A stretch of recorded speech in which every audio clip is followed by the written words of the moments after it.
Before God ordained civil government, he instituted marriage. He brought the first man and woman together and said, "Therefore shall a man leave his father and his mother, and shall cleave unto his wife, and they shall be one flesh." Centuries later, Jesus and the Apostle Paul would build upon what God did in the very beginning. Jesus would say in Matthew 19, verses 4 and 5, that God made male and female.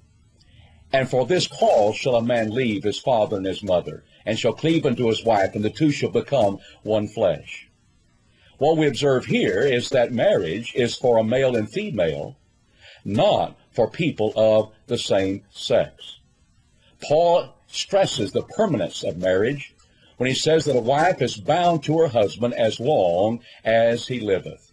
Therefore, marriage is for one man and one woman for life.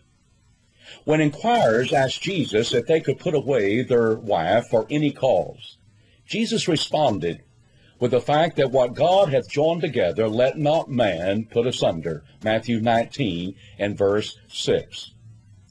The conventional wisdom that we can put away our wife for any cause is not what Jesus allows.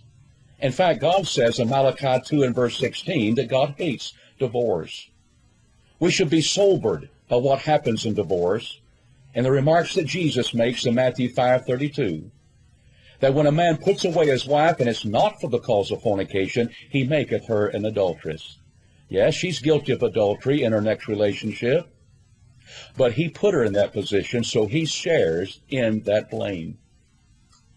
While God hates divorce, he does allow one reason for a faithful husband or a faithful wife to put away their mate and then marry another, and that is for the cause of fornication.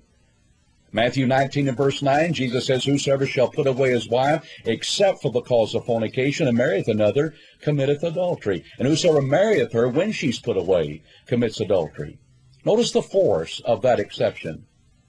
What Jesus says is that when one puts away their wife, and it's not for the cause of fornication, when they marrieth another, they committeth adultery.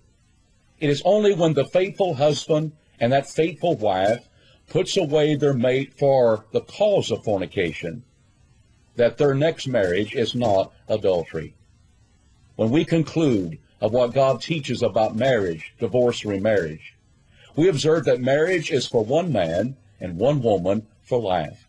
God hates divorce, and we're not to divorce, but he does allow one cause, and that is the cause of fornication.